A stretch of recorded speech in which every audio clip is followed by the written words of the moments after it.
He need episode 2. Episode 2. This your girl Naomi Javinci, and you is right here with the one and only Hood Hierarchy.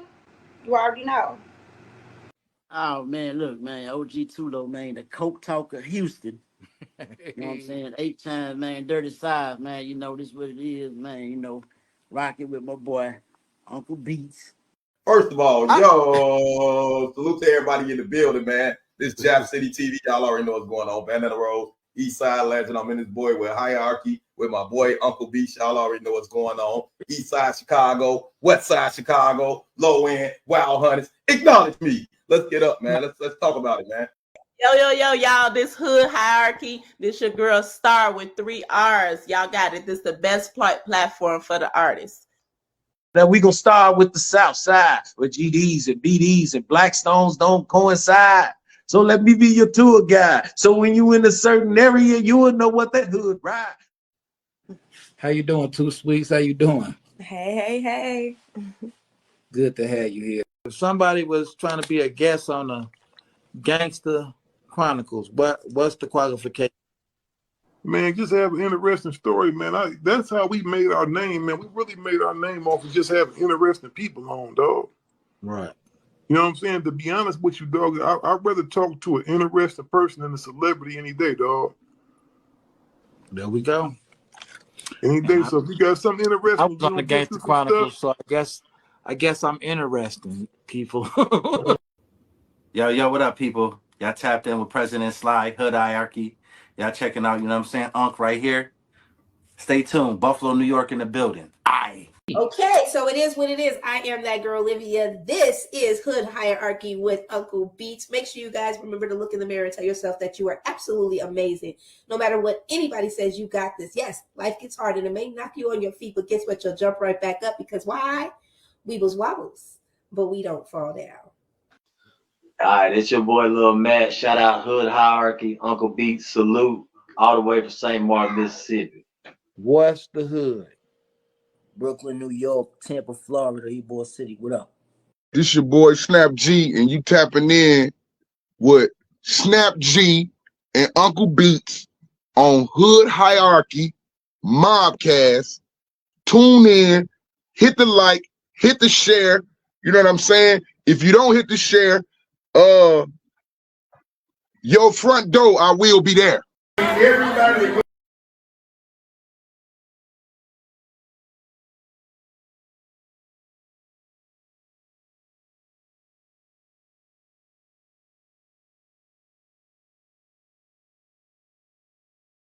What's outside, though? I mean, Uncle Remus, boy, you know what I mean? Always Remus. Yes, sir. West Side. Open the Remus. There you go, baby.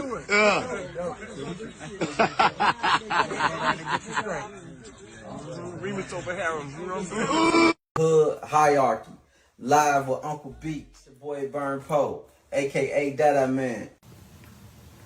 California, hey. You know, for everybody who be trying to count me out, just remember something.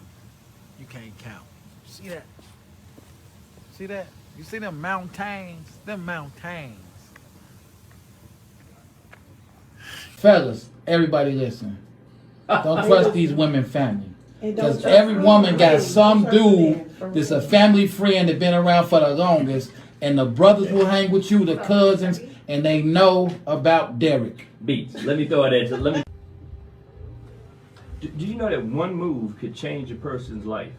So let's say, for instance, your daughter goes to school and some girls calling her names, and she decides she's gonna go over and put one in their eye. She gets arrested, messes with her. Now she's not in that school anymore. They kick her out.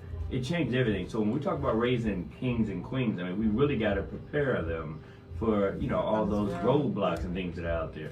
So that's what I really want to hear. But I do thank you for calling, man. I really appreciate hearing from you. Thank you so much. Oh, one more thing. Oh, you hung up. There can only be one king. Oh, everybody can be a prince. That's right. But they can't all be the king. It could be a lot of kings and queens. No, it can't. It's well, one he said king. in the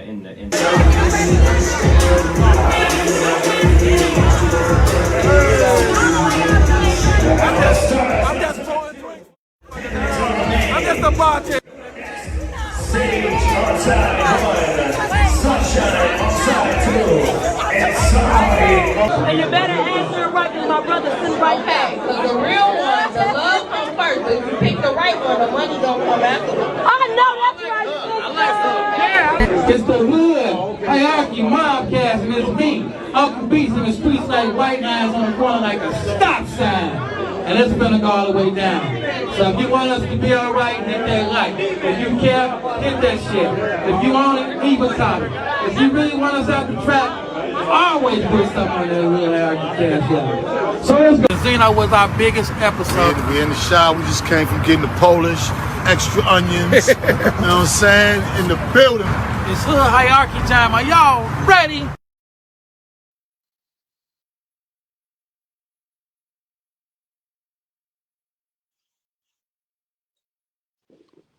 All right, we here. Technical difficulties going on. Can you hear me, Conut? Yep, I got you. 10-4. And tell my guests, go share it on your page. Go to my page and share it. Because I didn't see it on your page. I don't know what's going on. This one trying to get sabotaged with these technical difficulties. But let's give it to him, Conut. It's the hood hierarchy mobcast. And it's me, Uncle Beats, and the streets like white lines on the corner like a stop sign. And who I got with me today? You got your one and only, your buddy, Chef Conutty in the building. Conutty in the building. Y'all know what this means. If y'all want us to be all right, hit that like. If you care, hit that share. You want us to do well, hit the bell. If you really own it, leave a comment. You want us to survive, hit subscribe. You want us out the trap, drop something on that hood hierarchy cash out. What you say you wanted to tell them, Conut? I said if they really want us to survive, subscribe. But if you really want us out that trap, put us up on that hood hierarchy cash out, baby. That's all we need. Work with us. Hey, there we go. Hey, y'all know the rules. Get in the comments. Tell us where you're from. Tell us your hood. Tell us your city. Tell us your state. Let me make sure we got it on my guest page. Hold on a second, y'all. I gotta make sure before I get to rocking with the rolling. I still don't see it on his page. Let me make sure I'm not tripping, because my guest, I know you're in the back room. You got to share it. You got to go to my page and share it. Facebook will try and stop us from being great, but we're great, Conut. Always great, baby. You know how we do it, dog. Let me see. Nope, I still don't see it on his page. You got to go share it. You got to go to my page and share it. I still don't see it on your page, guest. Go to my page and share it to your page. You will see me and Conut on my page. Share the live from my page so it'll go on your page. This is a big one, y'all. This is a big one. You know, we got a real mastermind on here today. So let's see if he shared it. Look like we on there. Oh, there we go. He got us on there. He do like us. He do like us, Conut. He got us on there. Let me make sure I can see all these comments, because they get real violent when they check in with the streets. When we gonna check in with them streets, they get real ignorant when they catch us outside. So we gonna make sure. Okay, so all right, we rocking and rolling now. I'm not gonna even run the intro, Conut. I don't want to hold the people up. I don't want to hold this guy up no longer. We done made them wait. Hold on, let me get the comments where they can see them. So, without further ado, I guess tonight, I done known him since I was probably about, I want to say like 13 or 14. You know, he taught me so much, still teaching me stuff. So I'm real honored to have him here. And Conut a long time too. So this is gonna. Since I was like 16, There we 15, go. 16. I'm about 16. There we go.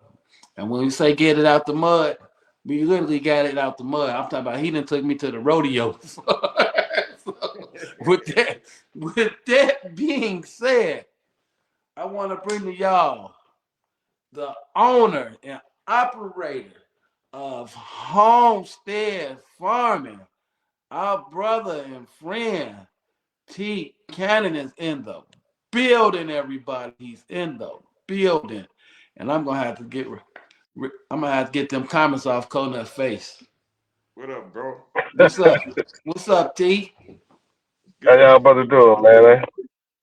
Man, how y'all, man? Great. Forgive me, y'all, if y'all hear me call him Tommy Guns a couple times, because it's hard for you to call somebody something so long. But we're glad to have you here. To people who, if this is your first time checking us out, don't think we're being rude to our guests, because we never would. But I have to go read the comments. That's called checking in with the street. Because when I don't, they get very angry with me and say, we're not reading the comments. So I have to do that. And if this is your first time here, get in the comments. Let us know your city. Let us know your state.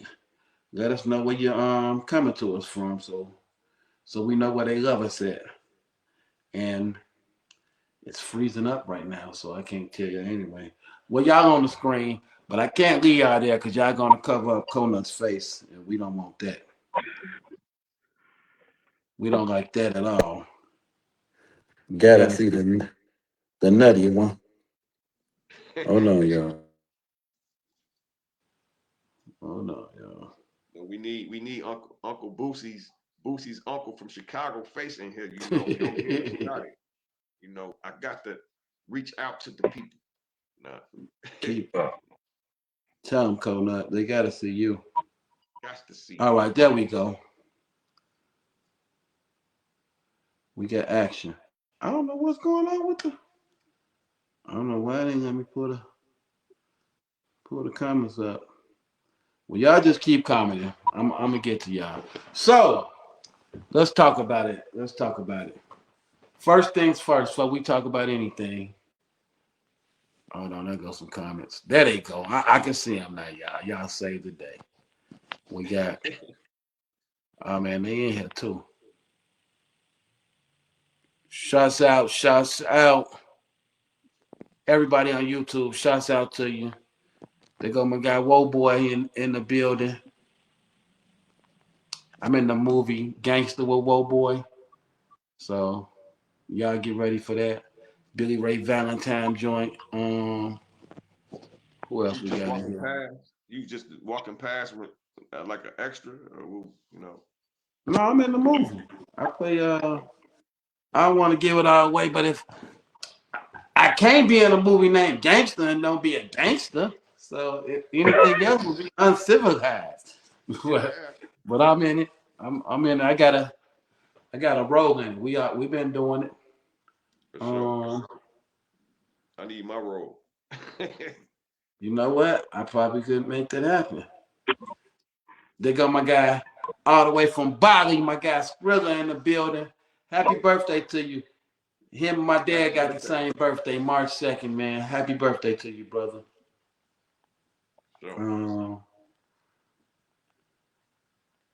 Whoa boy said Inglewood South Side. You know what I'm talking about. Brotherville. Big Whoa boy. Deontay McClain in the building. The family. Said Conut in the building. What up, Seattle, Washington. There she go. The sweet one, sweet the great. Said, hey, y'all. Stephanie Johnson in the building. Said, handsome man. I'll take that, Stephanie. Thank you. Thank you. I know you had to tell them they handsome, too. I understand how that works. But salute. Now, we appreciate it. Edward Harrell said, peace and love, bro, man. Shout out to you, fam. Where you been at, man? That's right, Skrilla. We appreciate you. Y'all go check out Skrilla episode 2 because he went in Bali. He was in some country when we did it. But we're gonna get to it now, Kona. We're gonna get to it. I just want to know. Everybody been seeing what's going on with T.I. and 50 Cent and his kids. So T.I. said that he don't think he loved that his sons are standing up for their mama, but he said he don't think that he should have talked about 50's dead mama. What do y'all think? You the guest. Go ahead, go nut. Go ahead. I mean, these YNs and these millenniums, you know what I'm saying? They doing their own thing nowadays. We can't control them. We can't control none of their actions. Like, that's just something that they decide now. In our little age category, I don't think we would have went that far with it. You know what I'm saying? But it is what it is on the rap beef, especially you bring the shorties in there or they mama or something. So. What about you, Tommy? What you think? Me personally, I really think it should have stopped with T.I. and 50 before it trickled down into the kids.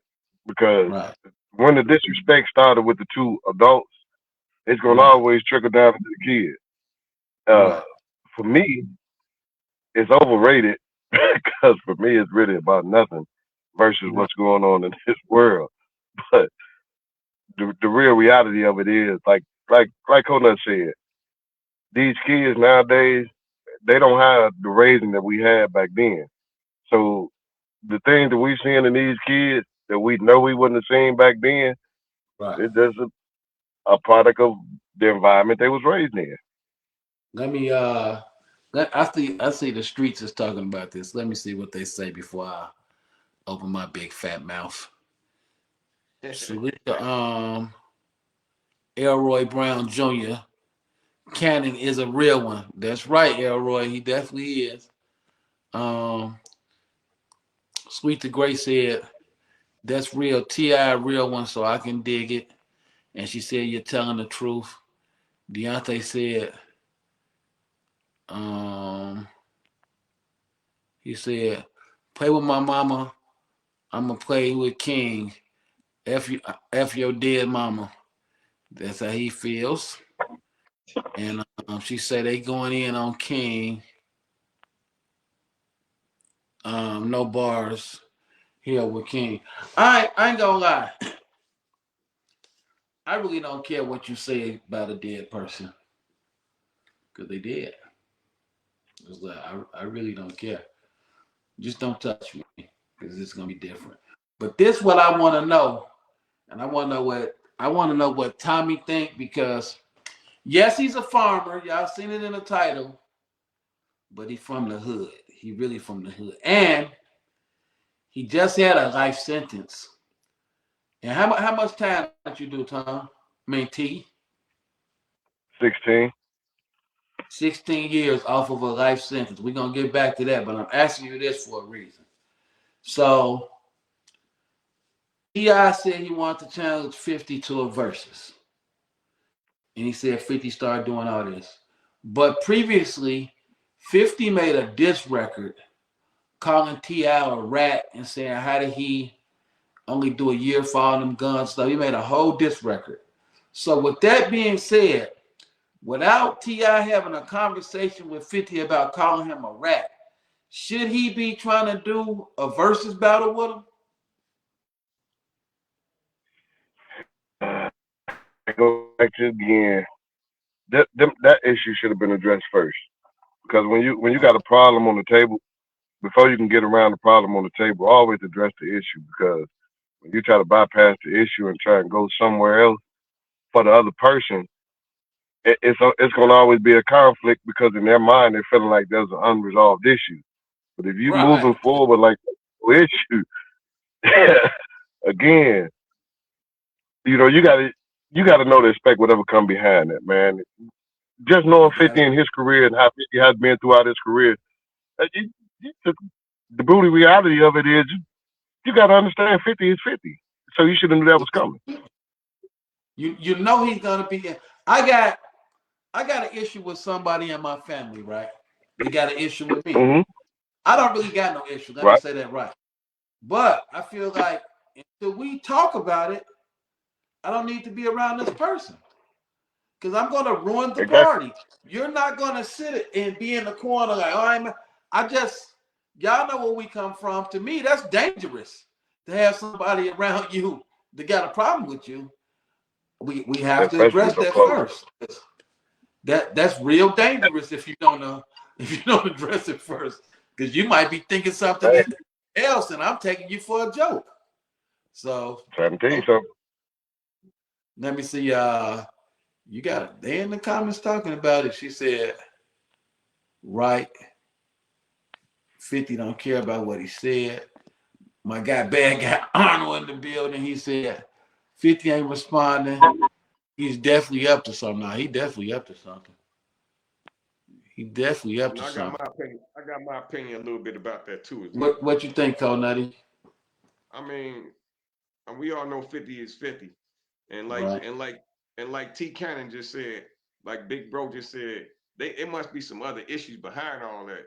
Because if I wouldn't see why 50 Cent would want to do that, the versus him. That's usually what everybody else do when they just kind of have a minor beef with each other. But when it's something kind of big or some kind of issue towards each other, and you know what I'm saying, it start going to violent, then that's why they probably don't want to do the versus. Well, like I said, 50 said the man is a rat. He don't want to do nothing with no rats. But the part that trips me out with him and these other rappers, y'all either gangsters or y'all gonna be these millionaires. You gotta make up your mind. Like, are you gonna be a street gangster? Or are you gonna be a millionaire? And that's what makes that, to me, that's where they bogus at. So many of them trying to act like they just stone cold gangsters still in the street, and they're not. And that's, to me, that's sick that they do that. You know what I'm saying? It's like, people tell me all the time on the internet, you ain't even from the hood. I'd be like, whatever you say. If that's what makes you feel good, go ahead. Because I'm definitely not finna go where I used to go with stuff. So they need to make up their mind. Hey, but look, I don't see why, like in New York, they always do this type of stuff. That's how they get each other paid too. You know what I'm saying? They go at it with each other, beef, and now they get all these views. That's like, they make each other rich. So that's why I don't understand it. But I really think in their mind though, they really think they still who they used to be. I mean, we all guilty of it. But you have to know that when you're a grandfather now and all this stuff, it's like you might not be as active as you was when you was 21. I don't know. So let's say this, Tom, for somebody like you that did 16 years, right? First of all, what you do 16 years for? Give him that. Man, I took a case from my brother, drug case, 59 grams of crack. That's when the crack alone was 100 to 1. So at that time, the 59 grams with the 2 priors that I had was enough to give me a life sentence. And because I went to trial, they gave me a life sentence. Now let me ask you this: do you regret taking the case for him? Personal feelings, in your emotions, yeah, because you think about the time that you missed, your kids, what you missed out on. I lost my mom during that time. But at the same token, we have to understand nothing happens unless God has already ordained it. There you go. So even though we question the storm, it's a storm that builds you, shapes you, and molds you. If you don't go through a storm, you can't go through an elevation. Because the storm, it's going to strip some things off of you that you can't take with you to the next level. It's going to remove some people around you that you can't take to the next level. It's going to all around build you. And if you can't endure that process, I didn't say it was easy. I didn't say it felt good. Right. But when I look back at it versus my mentality and where I'm at as far as maturity. Right. Yeah, I hate that it took me all of that to get to where I'm at. But if that's what it took to shape me to get to where I'm at, I don't regret none of my past because I respect where I'm at. Let me ask you this. The hood was definitely hot as fish grease when you went away, right? Hot, like real war was going on. And let's be honest, your family was at the head of this situation, right? So would you say that saved your life? You going away? I would say this. I would say this. I think it saved a lot of lives. You know what? I would Let's have be safe. I would have to agree, because once you left, that really was the last main one from y'all family that was holding the neighborhood down. People might not. I'll say it. You know what I'm saying? Y'all was important to what was going on. So yeah. I thought about that too. I'm just like, when I was at the birthday party, I'm just like, man, I wonder if we would be here talking about farming if he would have never went to jail. I really do. I really was thinking that, like, man, will we be back here in the country? Because By the way, there was some fire catfish that day too, bro. I gotta come back and I'm just waiting for it to get warm before I go mess with him again, though. I gotta be warm. Oh, man. But we already get enough fishing. So let me ask you this: with you being country like this, right? Now I remember. See, I was talking about this the other day. People get so mad. I really got to make a laugh talking about it, right? So when I talk about these stories from back in the day, I'm really talking about like 89 to 94, because that's really when I was outside in the streets when I was a young dude, right? But back where I was at, back on Bishop where the folks was at, if you didn't have a block, you really didn't make no money. Everybody was working for you. It wasn't like that on Damon, where the Vice Lord was at. On Damon, you just had to be family, and you can make you some money. So I remember hanging out of this dude. He taught me how to hook up sounds. I later went on hooking up people's sounds, making money, because he was always into cars. So he just taught me all type of stuff about cars that I was able to use later. And he's the first dude that I went out of town with, I'm going to just say, to make money, right? But he takes me to the country, and I just couldn't believe it, that this was like, I couldn't believe this was this close to Chicago. I felt like I was in Mississippi, right? And I'll never forget, he took me to a place called Hopkins Park, Illinois, right? And this is the first time, and I used to go to Mississippi every summer. But these dudes was like the Black Rodeo and all this. So like, explain that to me, Tom. Like, how are you on Damon in it all the way, but you're still a country boy from down there? Like, explain that to me. All right. First, let me be clear. I'm not who I used to be. But for me, the enjoyment of being in the country, it was the experience. You free.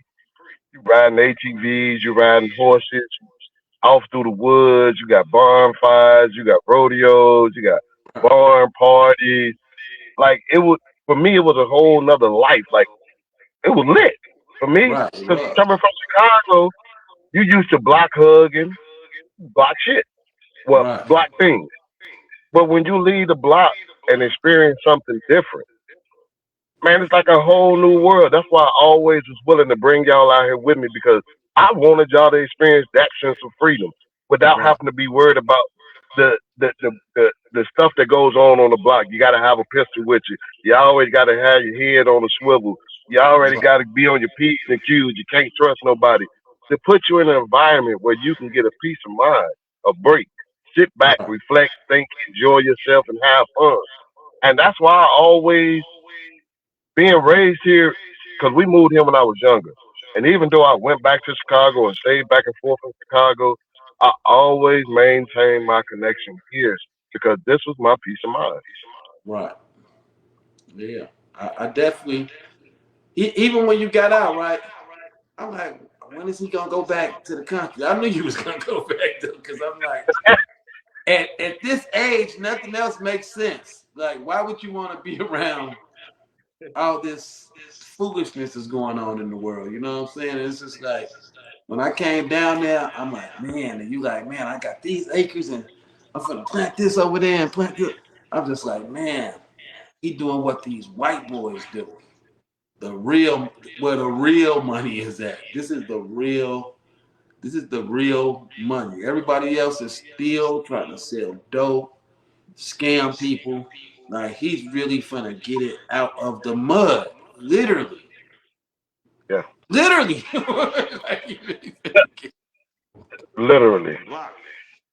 So now when you're doing this 16 years, right? What was your well, first you had life. I'll take that back. So like, how do you do life? Like, what is that like to wake up knowing you have life in prison? Again, it's really all about your mentality. Because you're gonna have one or two mentalities in life.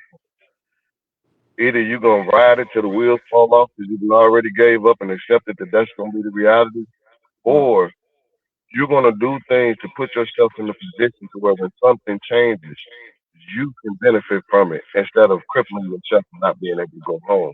I never accepted that life sentence from the day that they gave it to me. Okay. So the whole time that I was in there, I was always preparing for the day that those people open those doors and let me out.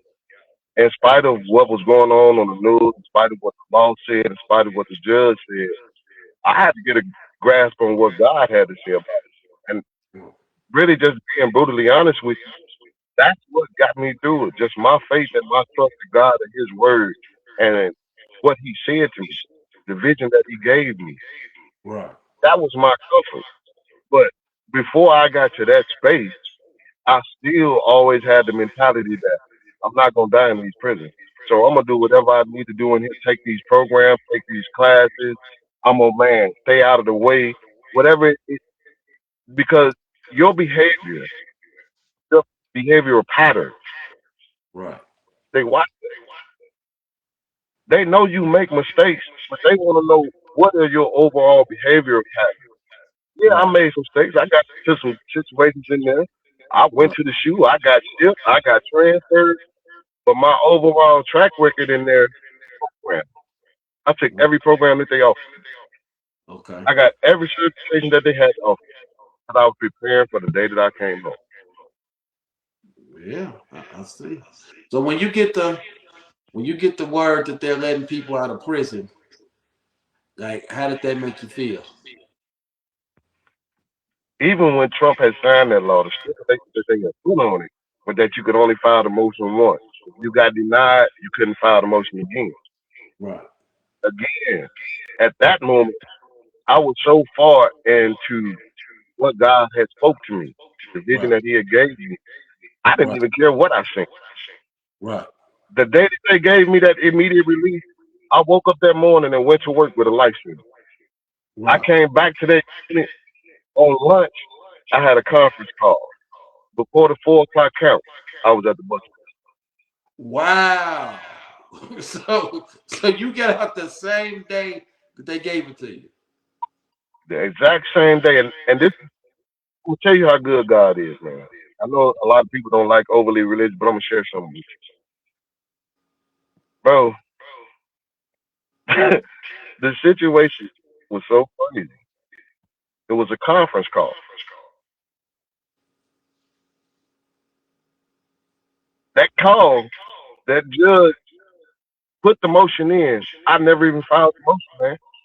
Wow. My lawyer hadn't even got my paperwork all the way together to file my motion. My angel Cody, I want to send a shout out to her. She's in Chicago. She took up my case because she was taking up a lot of people's cases with life sentences for drug cases for free. She had never even got the chance to file the motion, man. The judge put the motion in for me. Wow. So when they had called, the judge had already spoke with the prosecutor, the public defender, and the probation officer. I went from that phone call at like 1:30 to, man, you got to get all your stuff. You got to get off this compound for count. Wow. Let me ask you this. Might sound crazy to some, right? Mhm. But like, was it like bittersweet leaving? Did you gotta leave people who you then been in there with? The love, man. And this is what I say. We as men really need to learn that there's room for multiple crowns. We're all kings. Right. We're all kings. That's acting like peasants and just. Right. Just as a joker. Right. So unless you want to be a clown, I would advise you not to associate yourself with a jester. But to see the love that those men had, man, dudes were shedding tears. The warden, the AW, the counselors, because they had watched me literally walk around that compound for 2 years with a smile on my face, with a light pen saying, I'm gonna go home any day. Right. Bro, when I say I'm on the compound going to R&D, people beating on the windows in their units because they walking across that compound. Right. It was just, the reality really didn't hit me till about 2 or 3 weeks later, bro, that I was actually at home. Yeah, I remember when I heard you was out. I'm like, what? Like, yeah, man, in that time. I'm like, what? And I remember asking you something when I talked to you when you got out, right? And let me say this, right? I got to say this, right? People go to jail, and it's like, I'm not gonna say they get forgot about, but it's like you go to jail and people are already struggling when you go. So it's just like, so people are already struggling. So like when you doing all that time, I ain't talk to you, I ain't scared to send you no money or nothing, right? So when you get out, because you really like my first person who done a lot of time and then get out, you call me, I talk to you. And I'm like, man, he ain't mad or nothing. You like, hey, I'm proud of you. I've been doing this, doing that. So like, how do you walk around not upset that people not sending you money and stuff? Hey, before you answer that, H-Time, you know I sent you some money though. Look at Kona like, let's clear this up. How do you? Go ahead, clear that up. Man, nobody owes you anything. Right. No matter what your relationship was, fight, whatever you go through, nobody really owes you anything. Right. When you just grasp that, it's a brutal reality, and I always tell people, grasp the brutal reality so you can truly understand what you're dealing with. So you can get the lesson out of it. At first, I was bitter. I was angry because I felt like the people I looked out for, people I was taking care of, people that I made sure was straight, wasn't doing what I thought they would have did, or they wasn't doing what I would have did if the situation was reversed. But the reality is, life be life. Life be life, people, man. Yeah. And you gotta understand that it's the small things that you learn to appreciate in that place. The letters, the cards, the answering the phone call when I call, because you can't call me. Right. I gotta call you. Right. It means a lot when you answer that phone call for the person that's on that other end, or you send that card to let that. Even if you ain't got a dime to give them, right? Just those acknowledgments right there is enough to keep a person going. So for me, I started out angry with certain people because I thought they should have did certain things differently, or they should have made sure my kids, just whatever it is. Right. But I had to check myself. I was in that predicament because of my own actions. Right. You understand? It wasn't nobody else's responsibility for me. Right. I get it. So it's a hard pill to swallow, but it makes you sleep better at night. Because you ain't worried and stressing out about other people and what they have not done, what they should have done, or what you think they could have did for you. You allow yourself that peace of mind to be able to maintain a relationship with those people. Right. Definitely. Yeah, that's definitely something people need to hear, because I be seeing so many people be mad at people. They did get. Yeah, he ain't sent me nothing while I was in jail. I say, hey, maybe he had to take care of his kids and stuff. It was like it's expensive to be out here living, buddy. So yeah, because you don't mean somebody else. Yeah. Now, before we get into your farming, though, Conan, I gotta ask him this: how do you feel about Donald Trump? I knew you was gonna say that. Would you vote Me? for him? Yeah, would you vote for him? Absolutely not. Absolutely not. That boy Hey, My reasons are my reasons. and he freed you. I don't know why, y'all. When the man got out of jail, that's the first thing I asked him. I don't know why I asked him that. Right? I said, would you vote for Trump? And he's still sticking with his sticking to his politics. Man, I didn't vote for him when he let us out.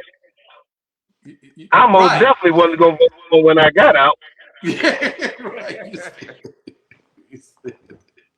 Oh, yeah.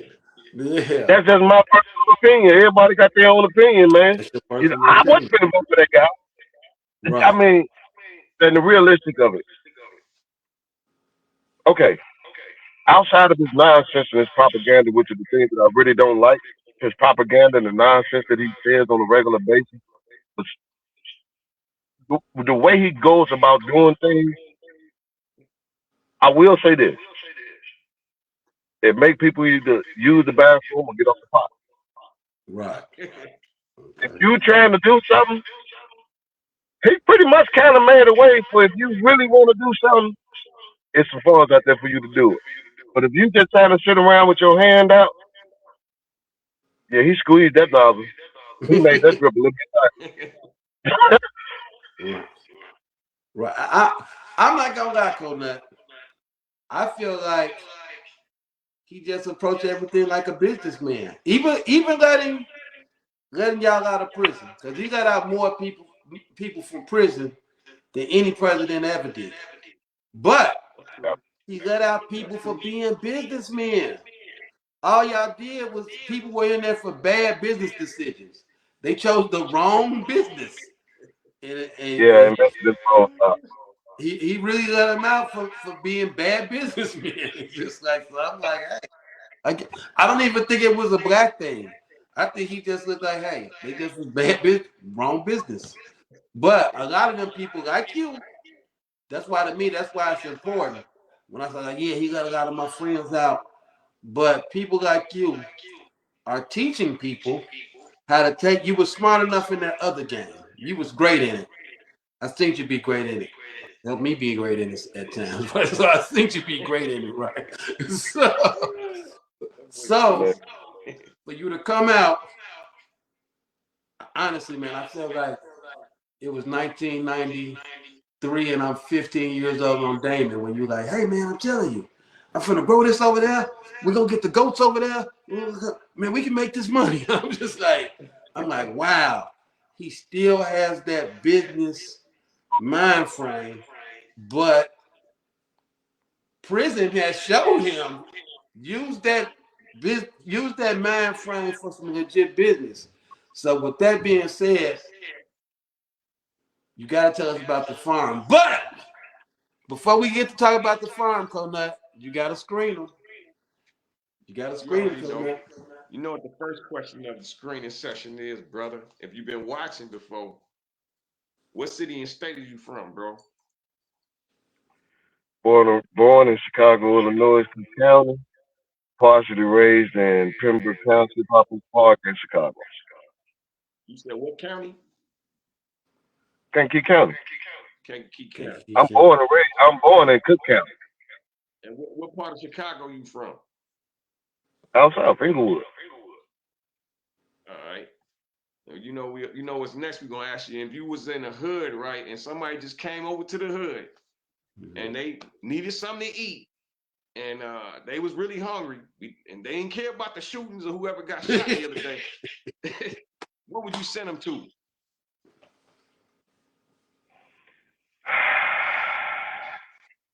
Well, definitely not Guy Rose. Definitely not JJ. If they had to go to somewhere in the hood, it would be about the safest place first. What you say? Serious. if you would have picked any other restaurant, I would have cut this off. Okay. Just to let you know. If you would have said, being off of Damon, if you would have picked anywhere else, I would have cut it off. So perfect. Even though it ain't around no more, but you said the right place. So that was great. What about in Kankakee, Hospital Park? Where would you send somebody if they want to eat? In HP, right now we only got the pizzeria at the taco spot. It's just a toss up of kind of what you want. Food or Mexican food, Hispanic food. In Kankakee, Po' Boys, hands down. Po' Boys, okay. Sounds good. What else we got for them, Konut?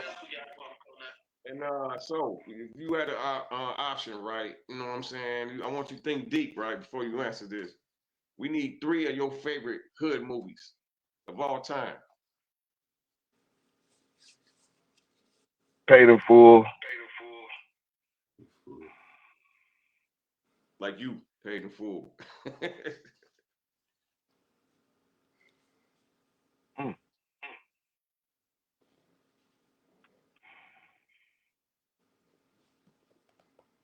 Boys in the Hood.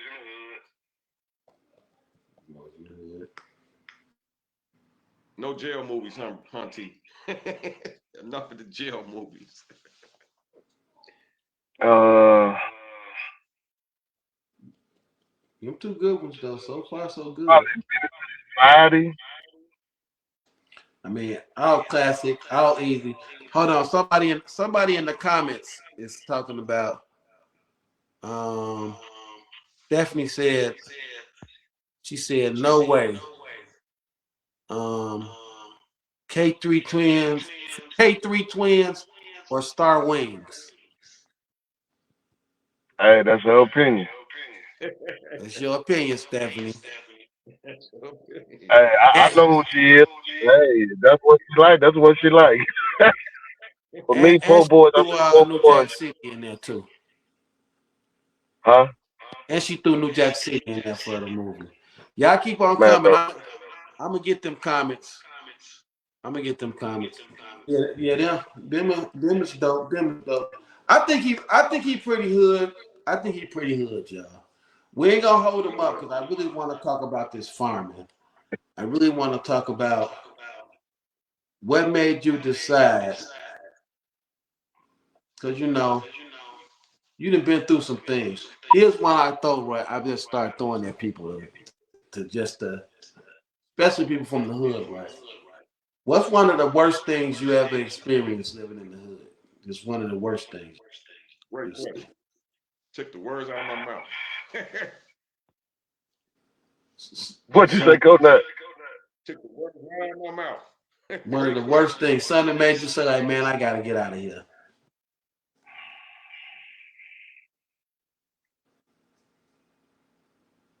I think it was kind of like after that situation started.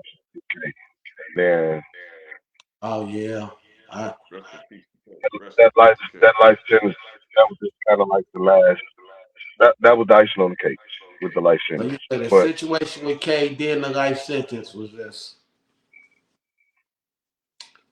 Yeah, man. You know what? I gotta send a big rest in peace to K, right? Because y'all don't know this, but K used to do me like that.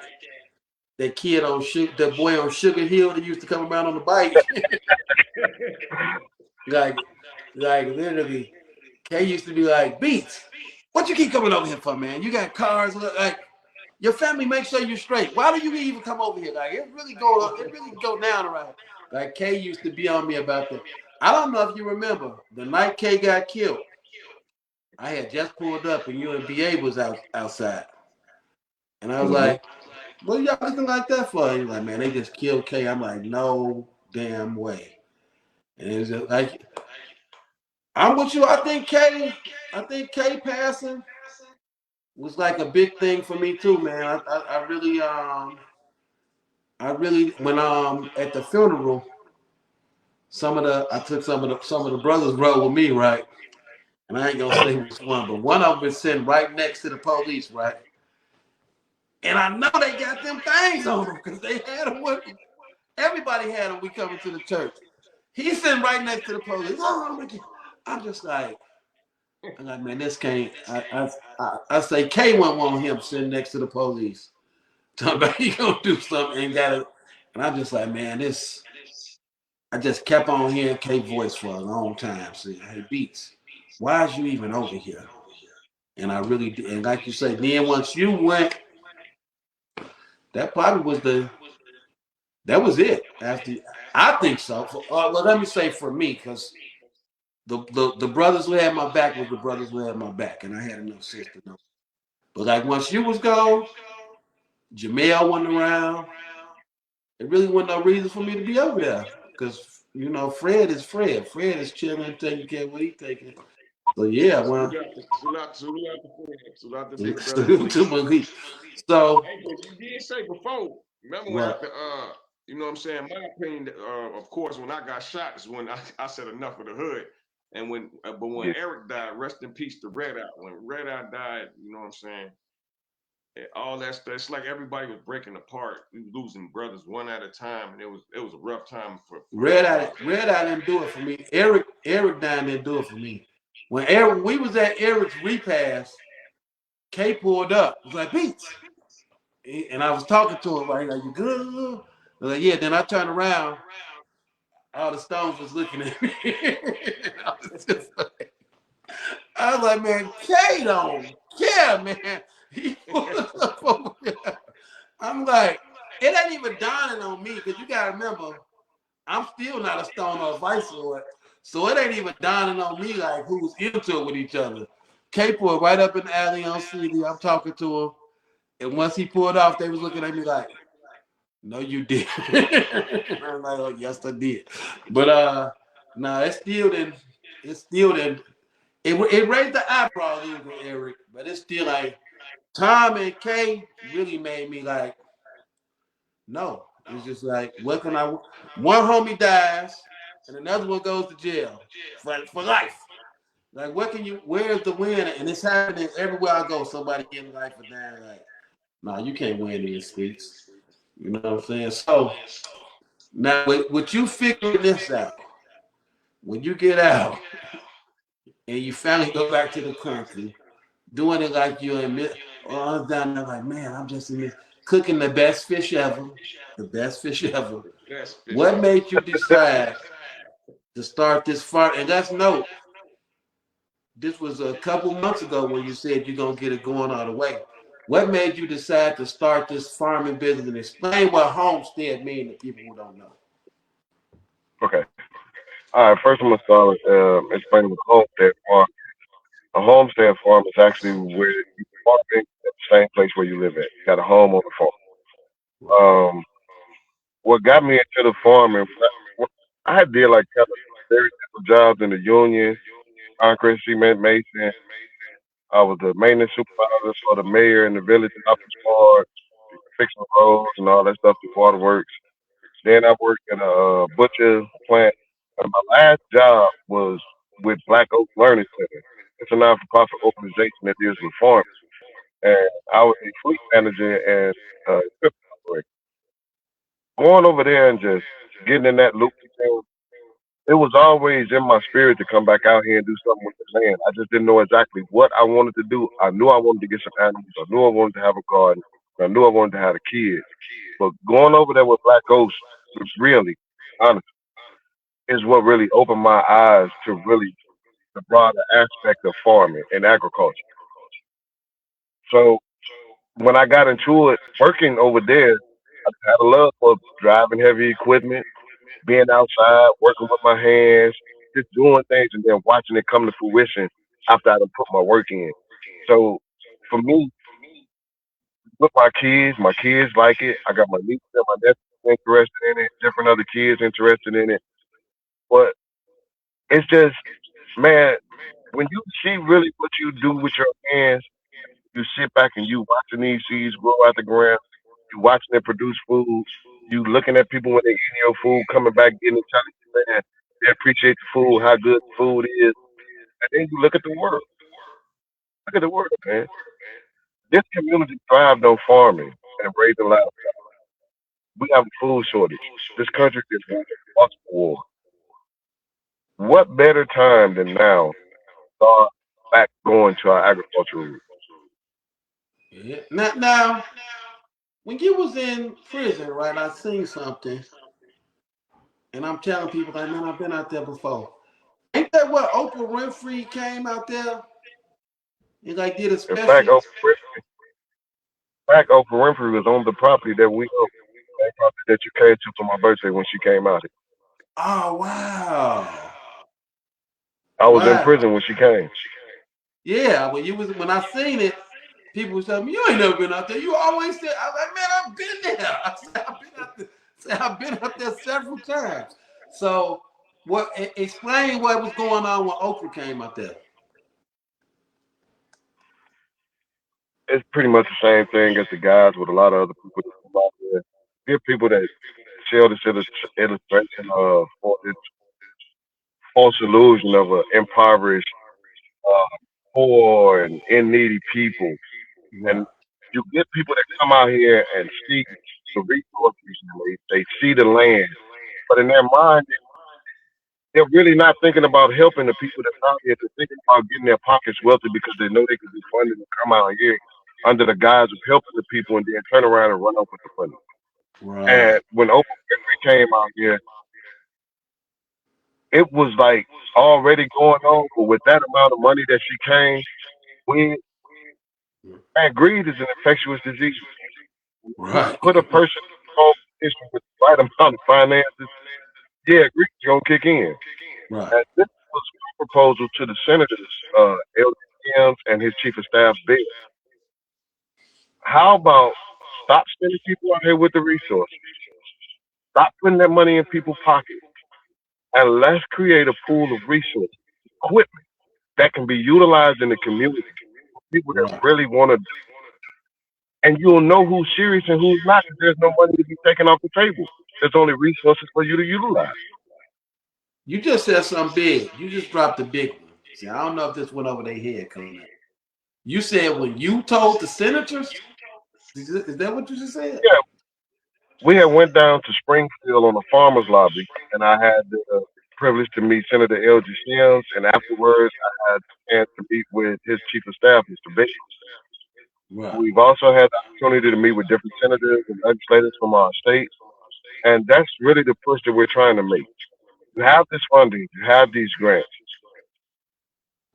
Get with the people who are from that community, who are in that community, who are working in that community with the people in the community, and see what's needed.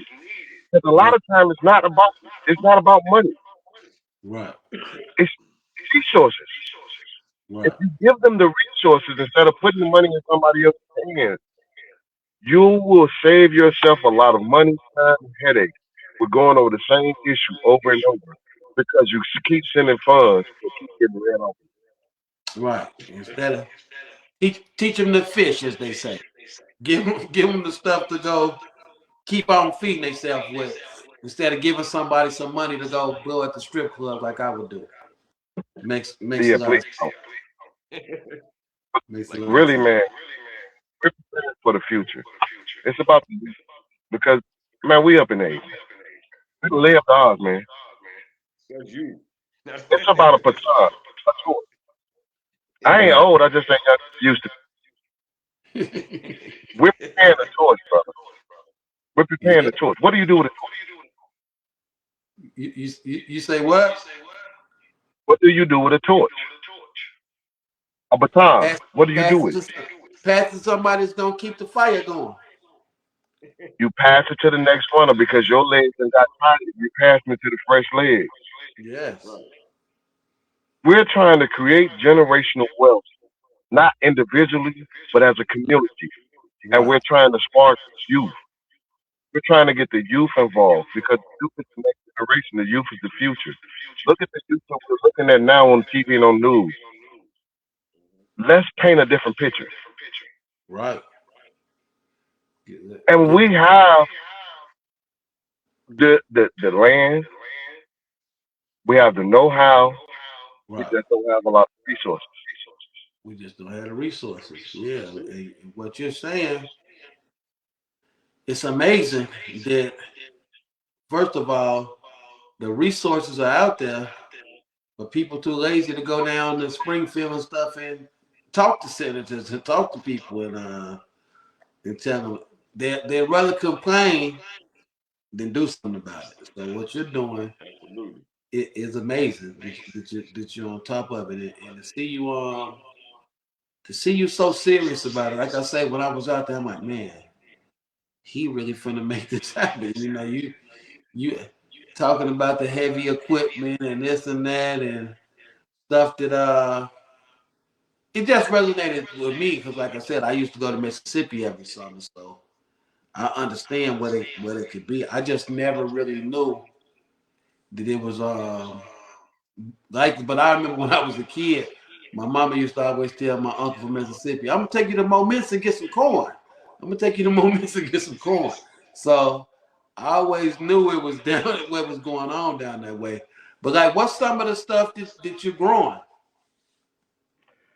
We grow really like a multitude: okra, cucumber, purple hull peas, black eyed peas, cabbage, bush beans, string beans, watermelon, cantaloupe, different types of greens, different types of kale, different hot peppers, sweet peppers.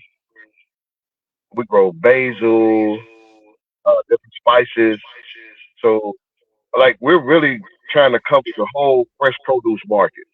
Right. And if we can get enough people to growing and using these sustainable agriculture effects, which is another thing that I want to talk to you about. Those high tunnels, if you set the high tunnel up properly with the ventilation and the heating system, it gives you the ability to grow year round. So your season never stops. Oh. Even if you have the high tunnel without the ventilation system, it speeds up the time. You can plant earlier and you can plant later. So it elongs your growth time. So you're able to plant when most people can't plant because they're planting outside, and you're still harvesting when most people's fields have already been done with because you can plant longer in those things. And then we go to the solar panels because we're planning on getting solar panels. The solar panel takes you from being a consumer and puts you in the position of the provider. Because with an acre of solar panels, you're putting power to the lines, and now ComEd is it. Wow. What we're trying to do is get the community independent and back functioning like how it used to years ago, but that's on a bigger scale. It's not something that's impossible because it was done with less resources back then. So we just put our heads together, our resources together, and create that pool. This is a community that can thrive simply out of the ground. Right. Yeah, I Tell us a so little bit about Beats. Let me ask him a question real quick. Yesterday you had a radio interview, right? Tell us a little bit about your radio interview yesterday. Who was you talking to on the radio? Yesterday I had an interview with the Mike Taylor radio show out of Kankakee, Illinois. Okay. And I really appreciate those guys for having me on and supporting me with what I'm doing. We was talking about the sustainable agricultural tax and the clean and renewable energy, trying to build communities with sustainable agricultural tax and clean and renewable energy. By doing so, we create independent communities that if should the grid that we all depend on collapse, those communities can not only provide energy resources for themselves, they can provide energy and food resources outside of their community because we have solar panels which provide power in bulk and we're growing food in bulk.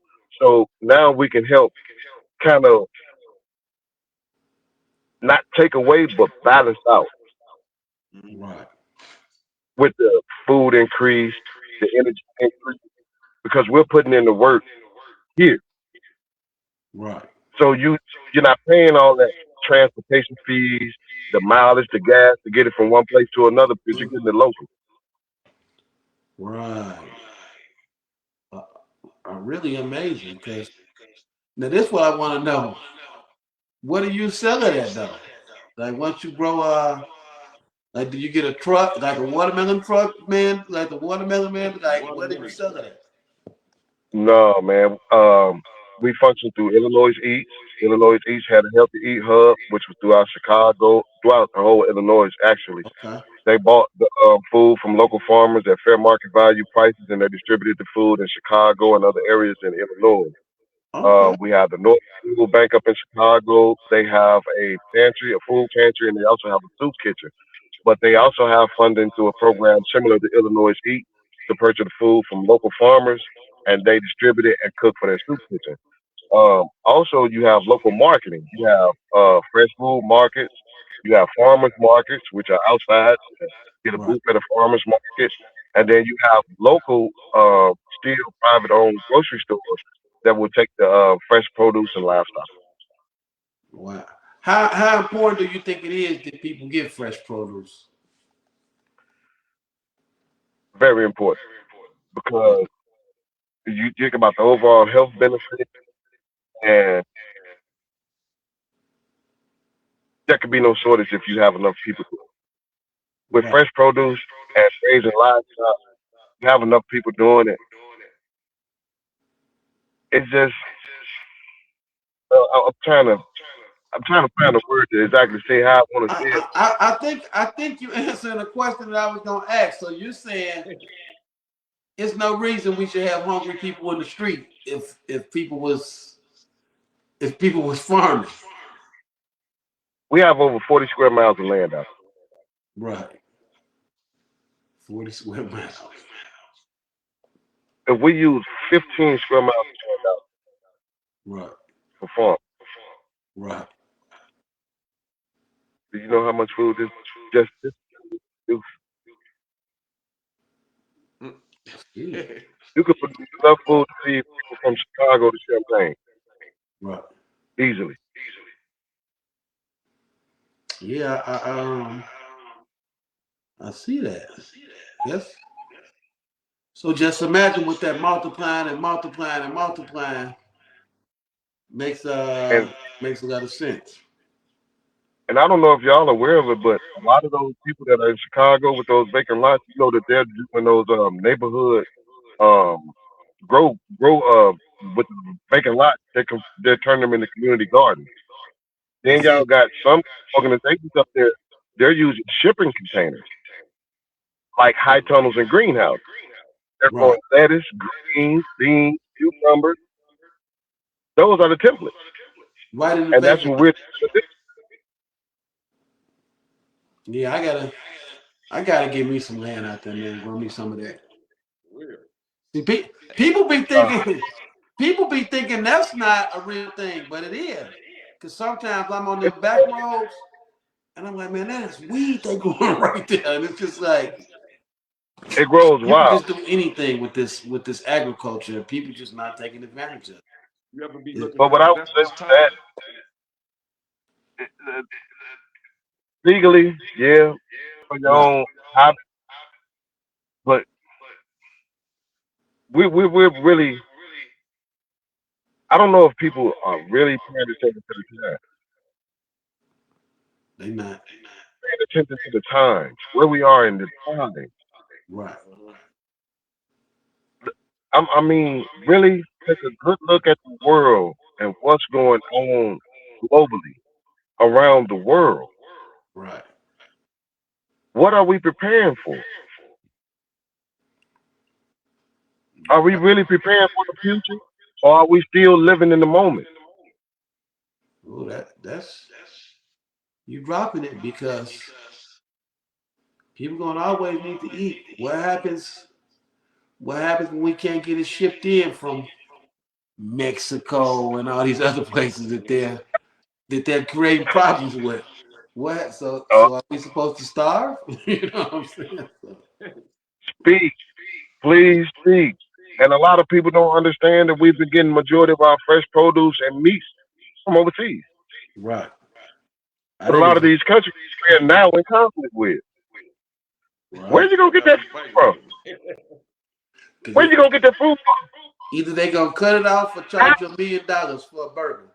People gonna be outside. You have to find some kind of way to bridge that gap. People gonna be outside selling hamburgers like it's crack. Like, yeah, boy, what? Right. Gonna be selling you 3-5 of chicken feet for 50. Right. Yeah. You gotta But bridge that gap. I seen in the comments. I'm gonna go back and catch y'all too. But I seen somebody say, how do they get into the business if they want to get into it? easy.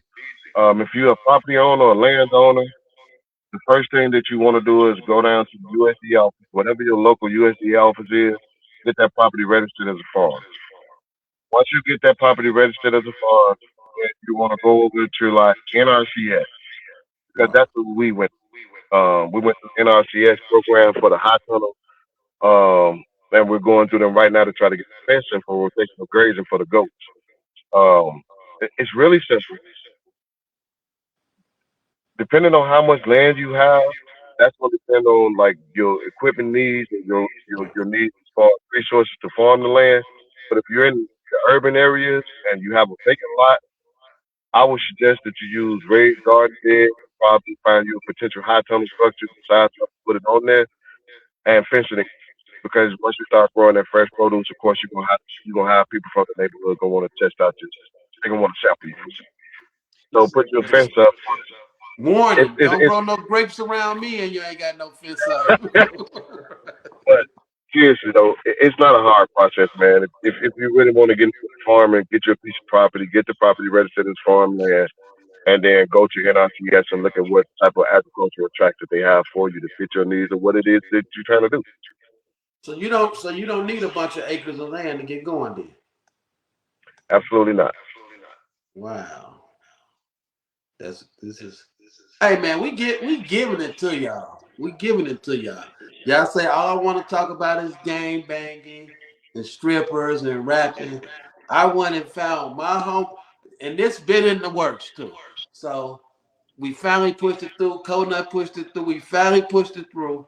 So I mean, he giving y'all the gold mine, and I done seen this man make money in other businesses. Trust me. So this, like I say, the way you talking to us now is how you talk to us about it. Like, hey, y'all better come on in, cause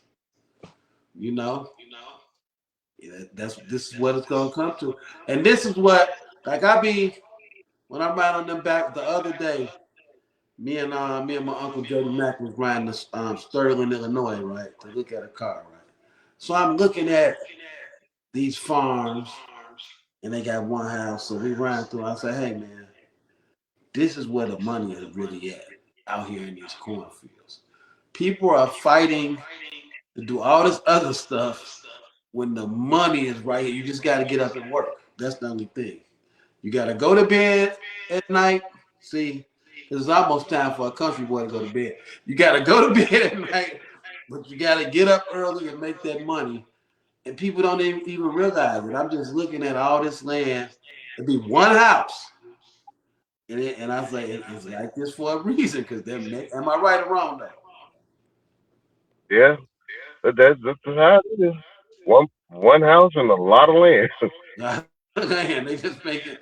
They're just feeding their families over and over and up. Like I look at my great granddaddy. He just worked for the white man, but had 15 kids doing stuff. Then I look at other people down there in Mississippi. They family still own almost a whole area of the town and stuff, just from them getting the land back then, and they worked it, and they still working it to this day. So yeah, you gotta you can't lose with this, you know. So like, are you ever gonna have like a big market day in the summer or something? We can come down live and show people like exactly what you're doing. Like, can we do something like that? I'm glad you actually said that, because we're going to be putting up cabins as well. And what we're going to do is one night out of the week, we're going to have a live DJ. We're going to try and get live bands to come out. We're going to cook food that we've grown and meat that we've raised. And that's how we want to kind of like introduce people from the community into what we're doing, get people familiar. And of course, you guys, as always, I would love for you guys to come out ready to film it. Just keep with the progress so you guys can show people the progress. And people that's interested, they can actually see the work that's done. What kind of animals are you do you raise? Right now, I got goats. Trying to work out this deal with some sheep and some lambs, and I'll have them here probably in the next couple of weeks. And I'm finna put up a brood box. I'm finna start out with 100 chickens again this year. Wow. Well, I'm gonna tell you right now. I don't even know what animal it is, but if you're gonna have oxtails, you're gonna need armed security out there because you know they love some oxtails. You're gonna need an armed guard watching the ox because you know how they feel about oxtails. But yeah, man, I'm gonna put them on Facebook, y'all. yeah, this is real. This is real great. I gotta come down there and get some. When you find some more fish, man, I just gotta come down there for some fish, man. That's it. Man, I had a request from Mayor and a couple of school teachers and that work with my kids at the school that have been in my fish fries before. So we're planning something here when we get a good week, a good weather on that weekend. I'm gonna do a fish fry. Let me hit the comments before we get out of here because I know now when y'all catch me in the country, y'all gonna attack me, but blame one person, y'all. Coconut. Everything that goes wrong, Coconut. Because Coconut is supposed to Coconut curses me out all the time, like y'all wouldn't believe. So he's supposed to say, hey, stop. Read them comments. So it's all Coconut's fault. Let me see what I can take. I was about to go there. We got Leon Williams in the building. Leon Williams says, speak that truth, Tom.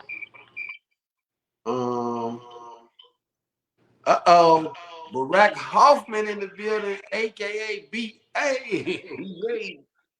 Family. Hey. He said, yes, sir, bro. Trey Boogie said, my guy all the way from San Diego said, big love, y'all. And my guy Bloodstone in the building too. Salute, and DJ Immortal all the way from Canada in the building. Salute to my guys, man. And my guys with DJ Immortal from Canada and my guys from San Diego. Chuck Damon, what's up, Chuck? He said, Chuck said, how do I get involved? So that's what I say. Leon said, you don't want that we are. They ain't gonna. I know they protecting that anyway, haters. David Montiago said, my man Conut and them. My dog. Salute to you. Shell, I think I said that right. Shell Johnson said, where y'all go? Okay, where y'all go talking? Cause I see you. Yeah, man. We gonna really promote this farmer stuff because I'm not gonna lie. I'm too lazy to farm. I'm too lazy to oversee it. But I can promote it. I can do that if I don't do nothing else. I can't. Everybody know their part. You know what I mean? Oh, man, I was about to say, or maybe I could buy some seeds or a tree or some oxtails. Maybe I could put a few ox out there. So, hey, y'all hear this? So everybody, for real, y'all gonna think I'm playing when I say this. It's probably too late for some of y'all. But y'all should really hit this man up. I know y'all got their income tax money. And y'all should just say, hey, how can I make some money with this? I'm telling y'all. He was good with the other business. In the other business, I would come to him and say, how can I make some money? And he knew. And I'm sure he knows in this business. So, like, honestly, if somebody wanted to invest, right, what's a realistic number that could get them going? Invest in what I'm doing or on their own? But what you're doing that on their own, if they be getting in what you're doing and just becoming a farmer, like what's a realistic number? If you were a landowner and the land was in pretty good condition, to get the land turned over and get it planted, you'll be looking at probably about maybe 2,500 to 3,000, and the resources that you need to get the ground turned over, get it planted. You're gonna want to use plastic mulch. Plastic mulch keeps you from having to do all that weed. It keeps the weeds from growing around your plants and bringing people to harvest your food. With me, um, people that are close with me that I really do know, I would let them go in with me on getting animals, chickens, or investing in the seeds with me. And at the end of the season, when we reach the harvest, we all understand that everybody got a certain percentage coming from what they invested. I like the sound of that. You know, I don't want to get too much in the business until people get to investing, but I just got to know, how much is a chicken worth? A chicken is $5 and something, $6 as a chick. You can make about 20 something dollars off. Wow. So now with this chicken, how many eggs how many eggs can you get out of it? You got a good laying chicken. When they first start laying young age, about 2 to maybe 4 eggs per chicken a day. A day? Yeah. Wow. Do y'all hear this? Now hold on, where else can they hear about chicken laying eggs? Wow, that is dope, man, for real. I never thought about that. So now explain this about a chicken. So I was sometimes you get wings, these little bitty wings, then you get the real size wings. And people say, yeah, that's because they doing stuff to them. So is that true? Are they doing stuff to chickens? Like, how big should a chicken wing be? You want to be aware of people that put steroids in the food that they feeding their animals. But you got different breeds of chicken. You got Cornish crow, which now they made the Cornish cross a meat bird. The wings are kind of like standardized size, but then when you go into them extra large, unusual chicken wings, yeah, they probably had a steroid product that they were being fed to speed up the growth process. Wow. They cloning them too. Amazing. They clone. Now I haven't ran into a clone chicken. Right. Pray never do. But it'd be pretty hard to clone a chicken that make that mod lay some goddamn on eggs, let alone hatch them eggs too. You know but what? They clone. What? They cloning people. Oh my God. Gucci Mane, clone. Hey man, it's the world that we live in. I got another one. I gotta know this, right?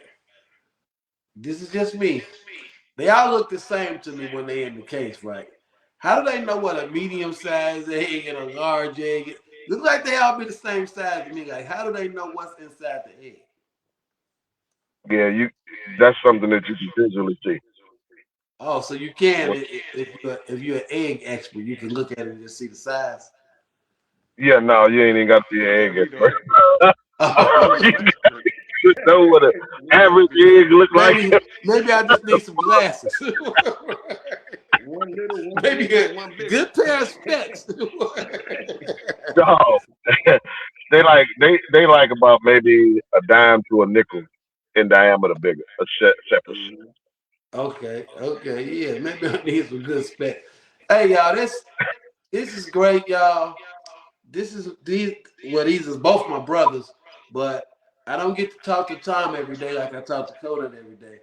I can talk to him for 50 hours, y'all.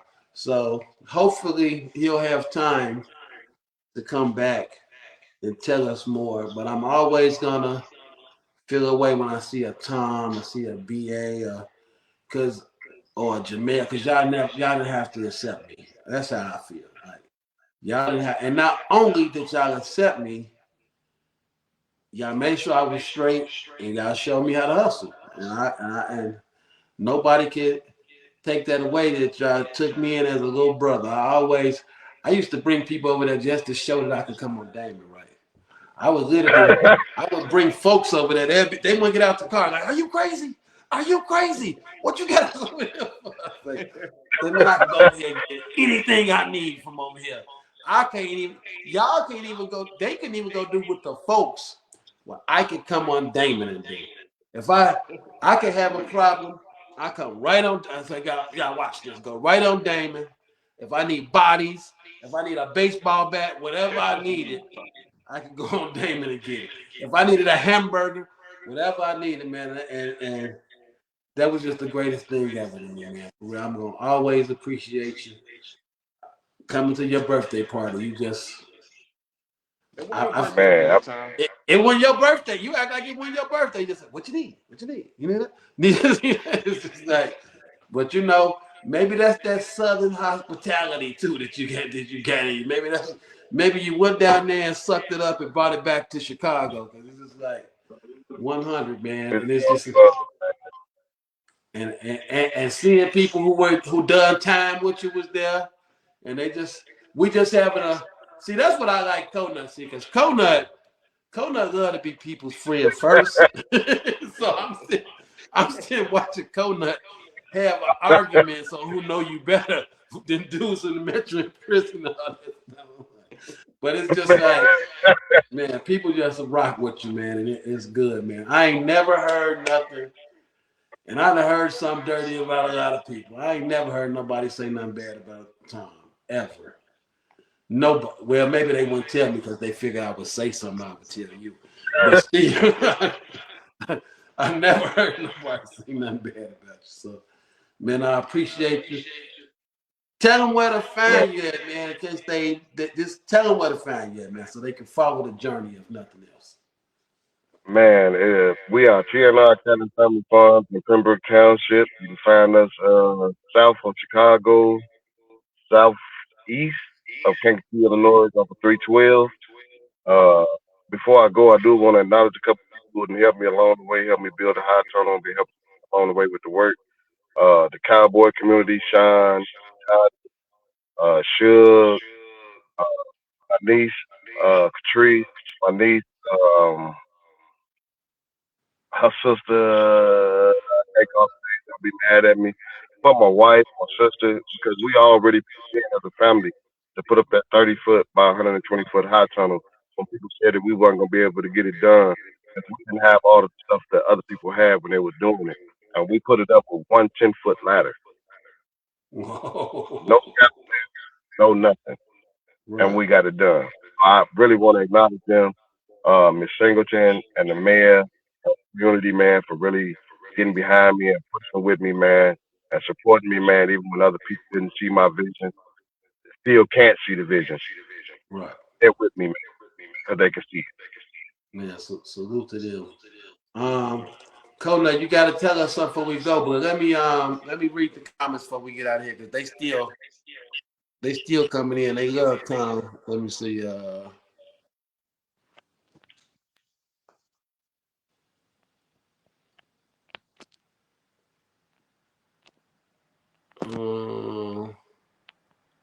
And Lanice, that's her name.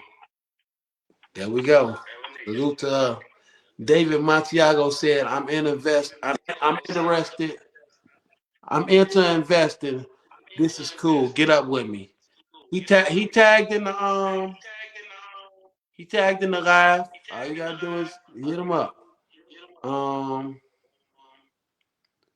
Michael Anthony said, don't I know dude in the middle? He looks familiar. Well, there you know. Michael Anthony, salute to Michael. He said, I knew it. Tom off of Damon, right? Yep, that's him. The show, Mike. Oh, that's Mike. Yeah, salute. Yeah, Mike. Salute to you. Yeah. Man, peace. Yeah, man. So, before we let you go, Conut, you tell them where to find you at too, Conut. Talk to him. Find me at Corey Conut right on Instagram. That's one word. You can always find me on Facebook at Corey Coconut Wright. 3 names or words, but definitely I'm all over the place. I'm always on YouTube, Hood Hierarchy. You know where to find me at. There you go. And I want to give a special salute to Coconut, y'all, because it's been a million times I want to give up, and Coconut grabs me and snap out of it, snap out of it. Like, no, you're not quitting. And you know, you really need that sometimes, man. Well, I know I do.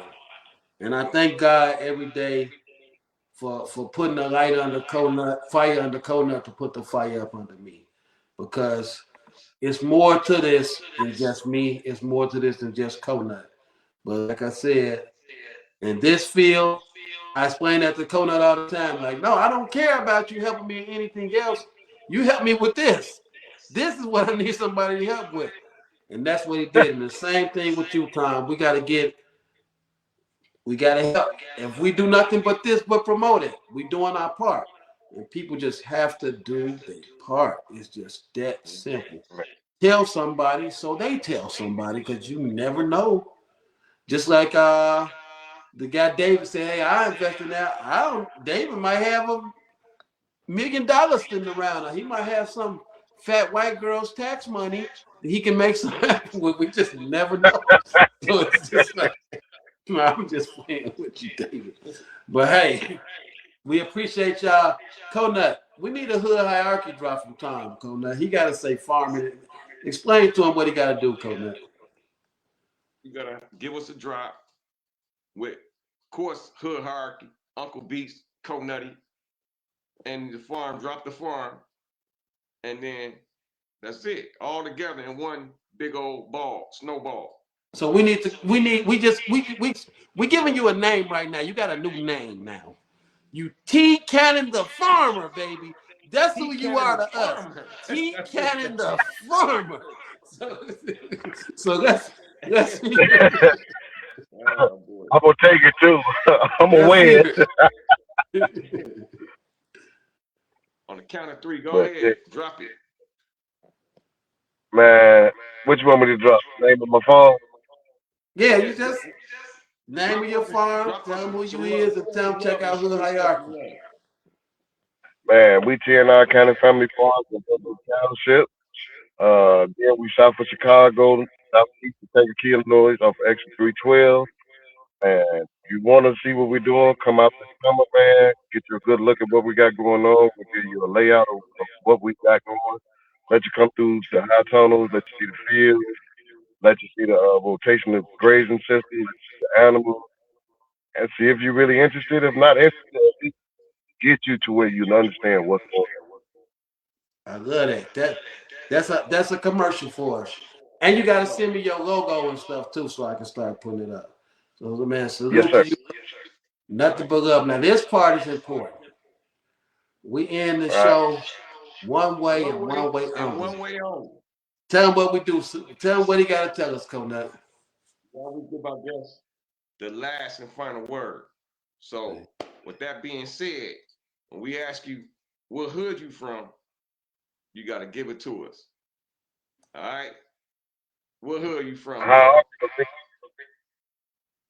56 and Damon, Inglewood. Getting bread, getting bread, getting bread,